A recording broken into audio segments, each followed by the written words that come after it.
오늘 말씀 다시 한번 제가 읽어드리겠습니다. 그들이 날마다 성전에 있든지 집에 있든지 예수는 그리스도라고 가르치기와 전도하기를 그치지 아니하니라. 오늘날 보면은 미디어가 얼마나 발달을 했는지 초광속입니다. 막 광고 하나 올리는 것도요, 그냥 한 곳에서, 우리는 여기 있지만 벌써 세계 반대쪽에서 우리가 올리는 광고들을 볼 수 있습니다. 이게 바로 미디어를 발전시켜 주신 하나님의 은혜라고 볼 수 있죠. 물론 이걸 잘못 사용하게 되어지면은 또 그 가운데 여러 가지 역작용들도 있지만 부작용들도 있지만, 이처럼 미디어가 발달한 것은 이처럼 모든 소식을 공유할 수 있다는 것에 참 귀하고 감사한 일이 아닐 수가 없습니다. 우리 다음에서도 귀한 결정을 했습니다. 우리 많이 이용하는 강동 역사 안에 보면은 거기 여러 공간들이 있지 않습니까? 그곳에다가 우리 교회를 알리는 그런 광고판을 설치하기로 했어요.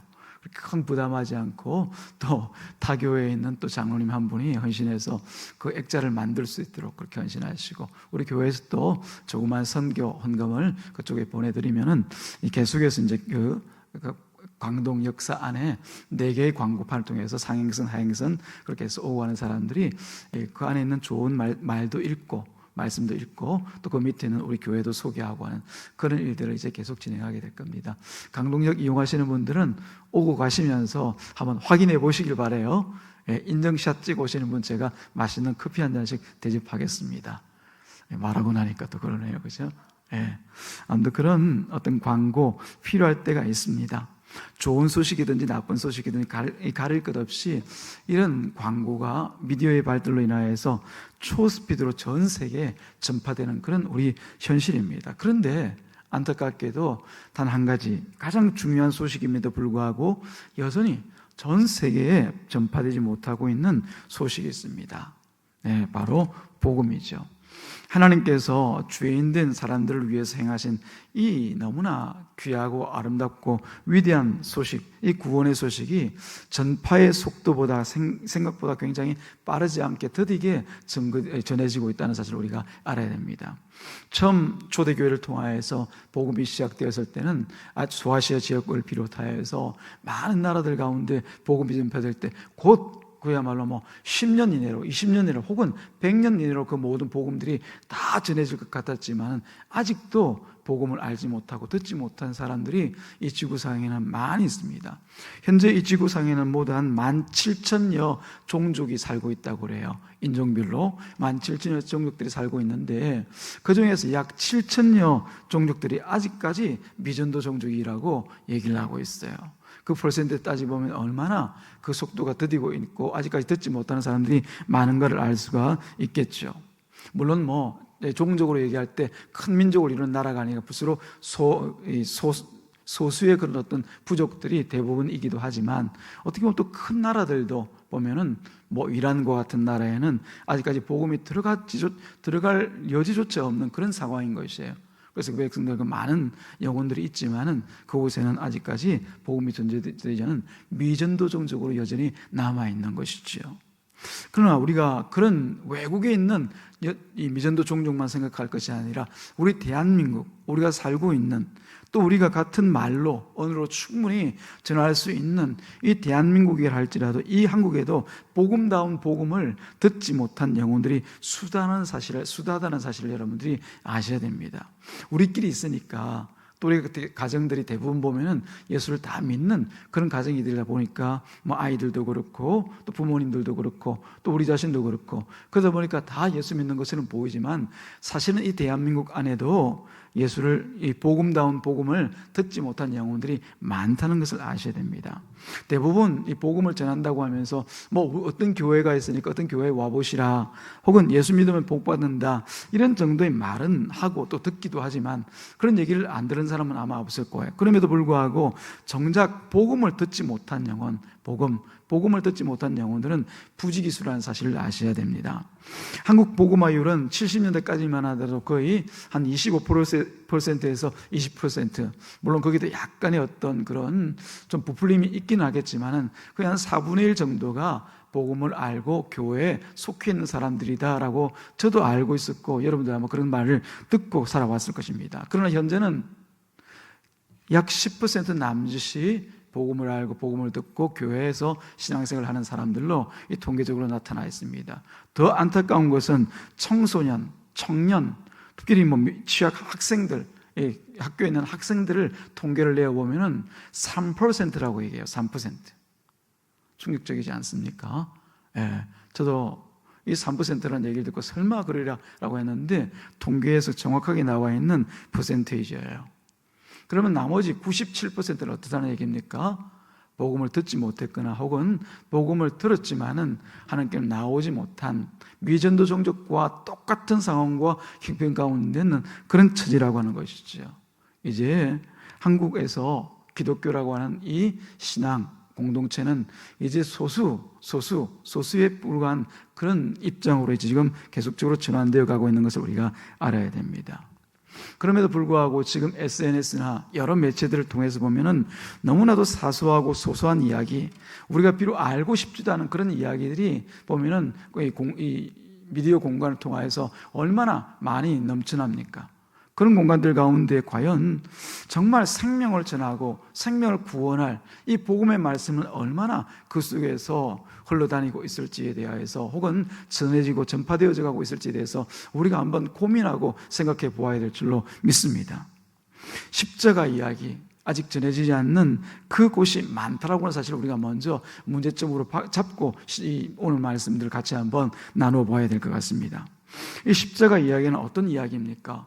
죄로 인하여서 죽을 수밖에 없는 우리 인간들을 위하여서, 바로 저와 여러분들과 같은 이 사람들을 위하여서 영원히 죽지 아니하도록 하나님의 아들 예수 그리스도께서 이 땅 가운데 오셔서 십자가에서 우리 대신 죽임당하시고 구원을 우리 가운데 허락하여 주셨다는 이야기.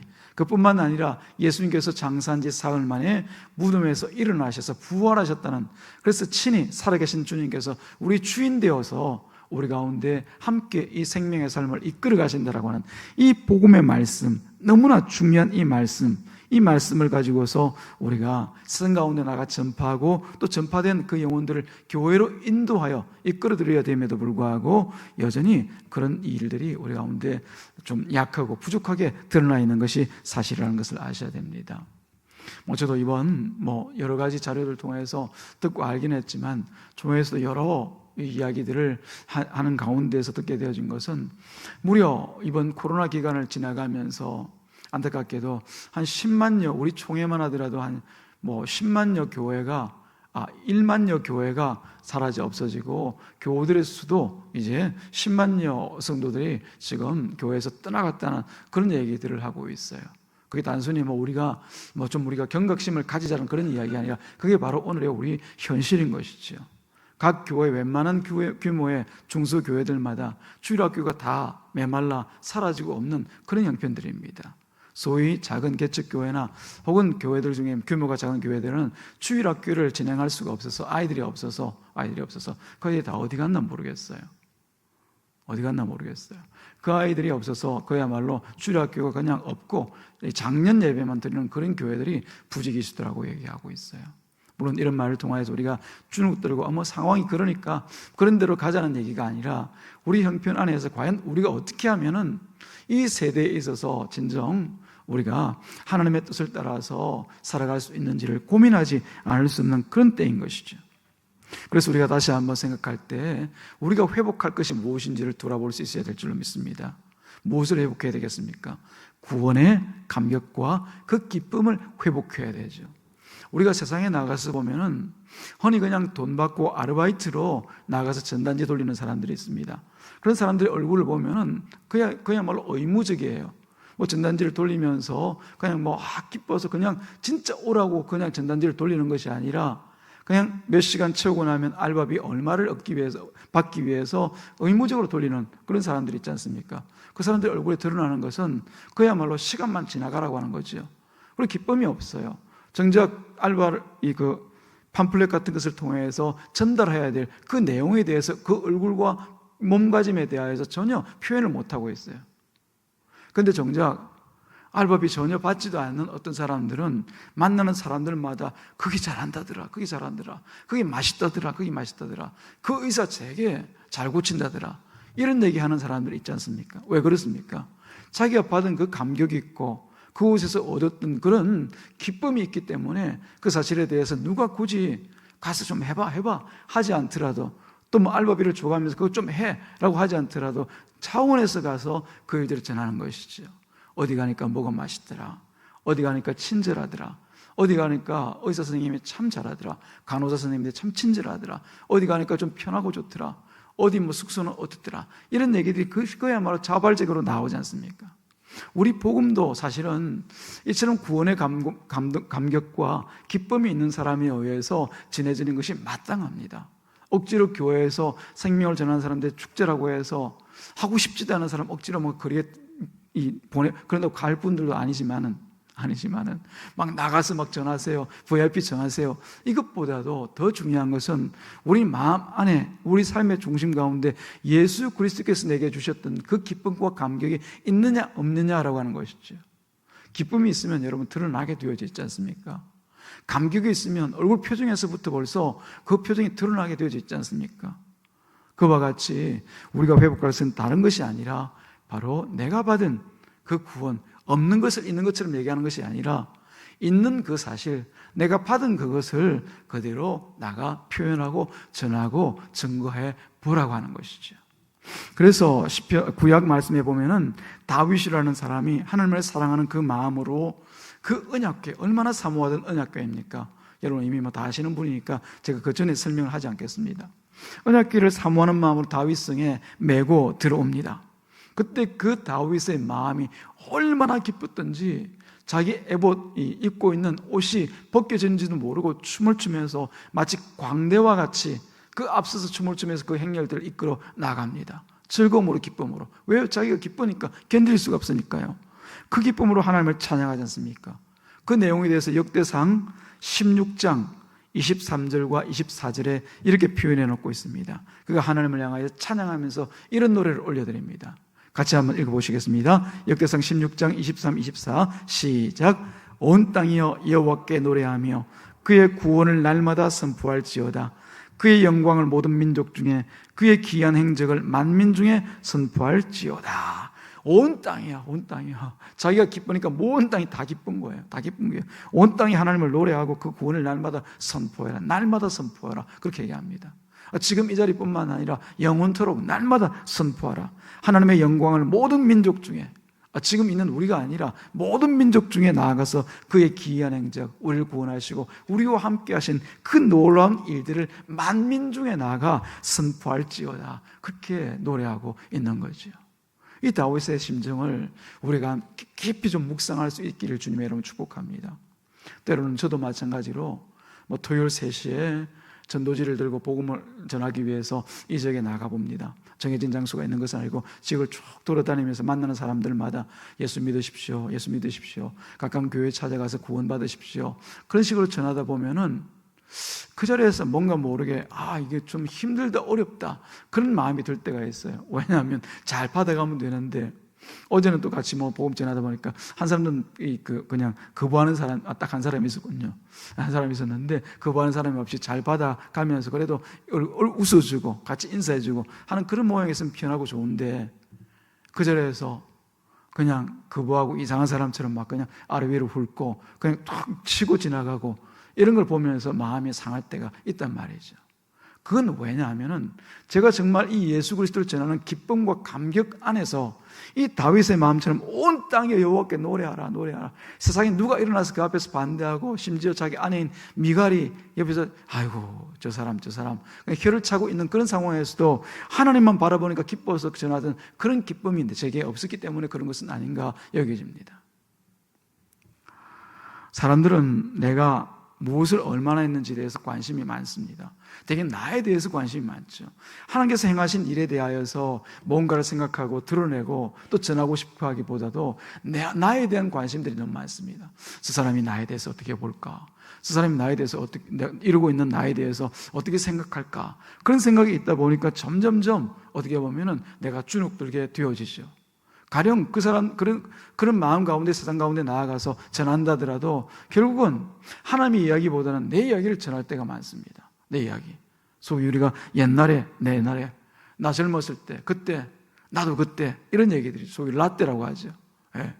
그때 나는 이렇게 했어, 이런 얘기를 전하면서 사람들에게 나 자랑을 하기를 원합니다. 내 무용담과 내 업적을 말하는 것을 좋아하죠. 그러나 지금 이 다윗은 하나님께 집중하면서 오직 하나님께서 행하신 그 구원의 일을 기뻐하고 그 사실을 즐거워하면서 드러내고 있습니다. 온 땅이요, 온 땅이요. 만민 중에 모든 민족 중에 이런 식으로 그 대상이 벌써 자기 자신이 아니라, 자기 앞이 아니라 전체 세상을 향해서 넓혀져 있는 것을 볼 수가 있지 않습니까? 사랑하는 여러분, 성경에는 많은 사람들이 어떻게 보면은 하나님께서 하신 일에 대해서 관심을 가지고서 하나님께서 원하시는 일 위해 살아가기 위해서 몸부림을 쳤던 것을 우리가 알게 됩니다. 물론 그 사람들이 처음부터 그런 사람들은 아니었지만, 다니엘과 같은 사람, 그리고 그 세 친구와 같은 사람들, 또 더해서 참으로 그 암흑한 그런 세상 가운데서 나아가서 복음 전하기를 원하였던 예레미야와 같은 사람들이나 여러 가지 선지자들, 그와 함께 하였던 몇몇 사람들이 이와 같이 하나님의 그 구원의 일을 기뻐하고 늘 하나님을 증거하기 위해서 기쁨과 소망을 가지고 살았던 사람들이 있지 않습니까? 이런 사람들 옆에 있는 것 여러분 중요한 줄로 믿습니다. 그래서 형님 그런 얘기를 하죠. 어떤 이 공동체 안에서 공동체가 정말 뜨거워지기 위해서는 최소한 한두 사람 이상이 그 가운데 미쳐야 된다. 다시 말해서 뜨겁게 불타올라야 된다. 그런 얘기인 것이죠. 차가운 그 나뭇가지, 아무 뜨거움이 없는 나뭇가지를 그 속에서 불길을 불러일으키기 위해서는 어떤 게 있어야 되겠습니까? 뜨거운 불길이 있어야 되겠죠. 그래도 활활 타오르는, 그 주변에 있는 모든 이 나뭇가지들을 그냥 같이 끌어당겨서 같이 타오를 수 있는 그런 뜨거운 그 불길이 있어야만 같이 타오르지 않겠습니까?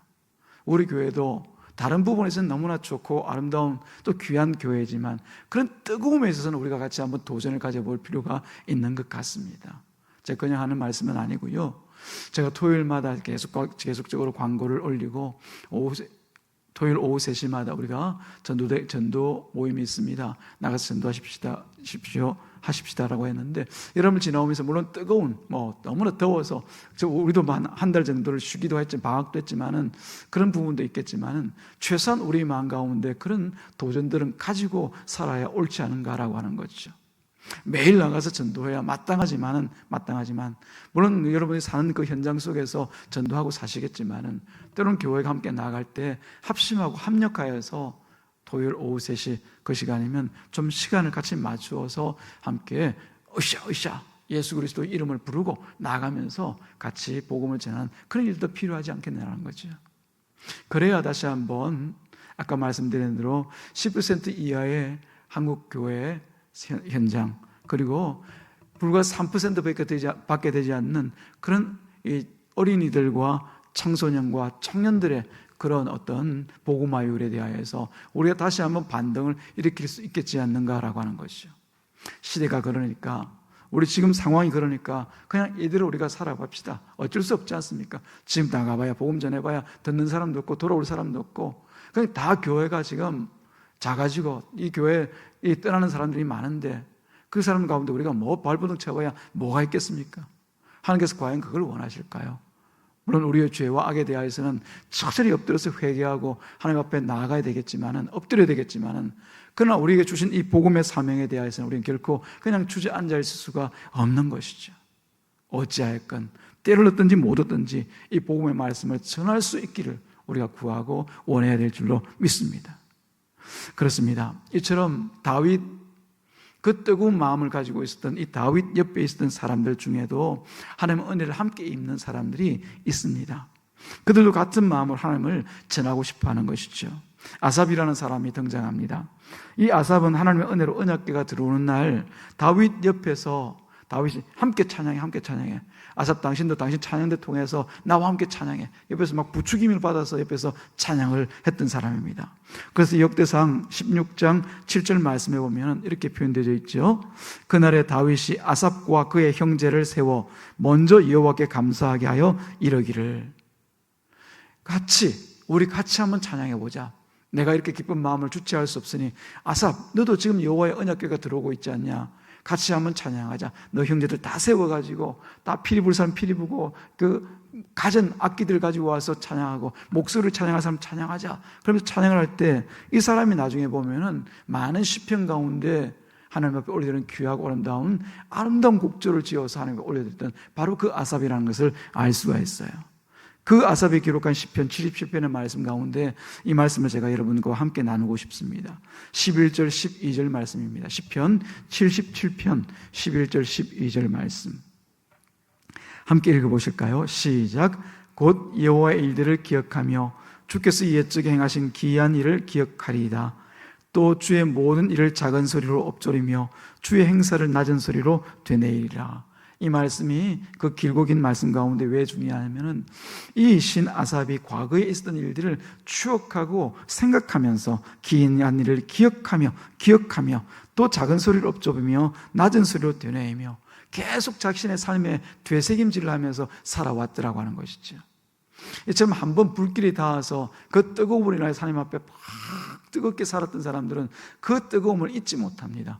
그래서 항상 뜨거운 마음으로 살기를 원하죠.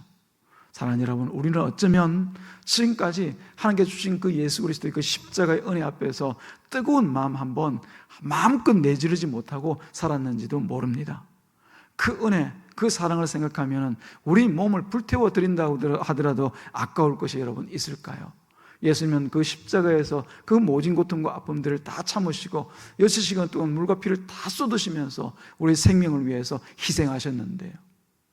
우리 다시 한번 이 가을에는 다시 한번 하나님의 은혜를 향하여서 그 은혜 주신 그 예수 그리스도를 향하여서 감격과 기쁜 마음으로 복음 전하는데 한 걸음으로 함께 나아갈 수 있기를 주님의 이름으로 축복합니다. 나쁜 것도 전염이 잘 되지만은 선한 영향력도 전염이 됩니다. 다윗이 하나님을 경외하는 모습을 본 이 아삽이 그야말로 하나님을 찬양하는데 둘째가라며 서러워할 그런 인생을 살았던 것과 같이 저와 여러분이 불꽃이 되고 저와 여러분이 온 교회 가운데 예수 그리스도의 그 영광과 은혜를 그 생명을 전하는데 앞서 나가기만 한다면 함께하는 우리 모든 교우들도 다 같이 그와 같이 예수 그리스도를 복음을 전하는데 한덩어리가 되어져 갈 줄로 믿습니다. 그때 참된 하나님의 기쁨이 우리 교회 가운데 있는 것이죠. 사랑하는 여러분, 우리 하나님께서 이 땅의 사람들을 지극히 사랑하심으로 아들이신 예수 그리스도를 보내어 주셔서 인간의 죄를 대속하는 그런 귀한 십자가를 지시게 하셨다는 사실만 우리 잊지 말고 살 수 있기를 주님의 이름으로 축복합니다. 예수님께 그 십자가에서 난 이거는 안 돼, 저건 안 돼 하지 않고 모든 것을 다 주셨다는 그 사실. 그래서 오늘 내가 천국을 향한 그 소망과 예수 그리스도께서 허락하신 그 아름답고 귀한 일들을 풍성히 누리며 살아가고 있다는 사실을 우리가 늘 기억해야 될 줄로 믿습니다.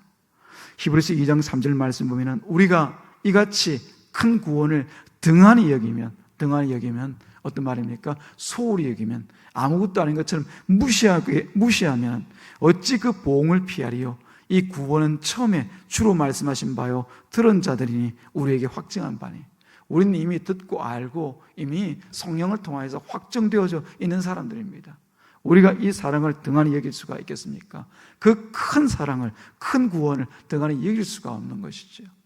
아무쪼록 사랑하는 여러분, 나의 죄를 대신 씻으신 예수 그리스도가 내 삶 가운데 어떤 분인지를 시시때때로 날마다 생각하시면서 이 복음 전하고 살아가는 일에 다시 한번 우리가 하나 될 수 있기를 주님의 이름으로 축복합니다. 초대교회 구원받는 사람들이 날마다 더 일어났습니다. 그 이유가 무엇이었습니까? 다른 일이 아니었습니다. 교우들이 날마다 모이기를 힘썼고 또 하나님을 찬양하며 날마다 그 잃어버린 영혼들을 찾아가서 복음을 전하고 구원을 선포했던 것, 그 일이었습니다. 그 일이 일어날 때 구원받는 사람들이 날마다 더욱더 일어났던 것을 우리가 알 수 있죠. 사도행전 22장 46절 47절 말씀입니다. 날마다 마음을 같이하여 성전에 모이기를 힘쓰고 집에서 떡을 떼며, 이 집은 교회를 얘기합니다. 교회에서 떡을 떼며 기쁨과 순전한 마음으로 음식을 먹고 하나님을 찬미하며 또 온 백성에게 칭송을 받으니 주께서 구원받는 사람을 날마다 더하게 하시니라. 수많은 핍박과 그 어려움 가운데서도 이런 복음의 감격과 기쁨이 있으니까 그들은 결코 물러나지 않았습니다. 채찍에 맞는 일도 있었고 또 감옥에 갇힌 일이 있었지만 그 제자들은, 사도들은 끝까지 복음의 길을 향해서 나아갔던 거죠. 뭔가 보았다는 거죠. 뭔가 깨달았다는 거죠. 뭔가 알게 되었다는 거죠. 그 알게 된 감격과 기쁨이 있으니까 끝까지 이 복음 예수의 증인이 되는 것을 멈추지를 않았습니다. 마지막으로 우리가 사도행전 5장 42절 다시 한번 읽어보시고 말씀을 마무리하겠습니다. 사도행전 5장 42절 시작. 그들이 날마다 성전에 있든지 집에 있든지 예수는 그리스도라고 가르치기와 전도하기를 그치지 아니하니라. 아멘. 기도합니다.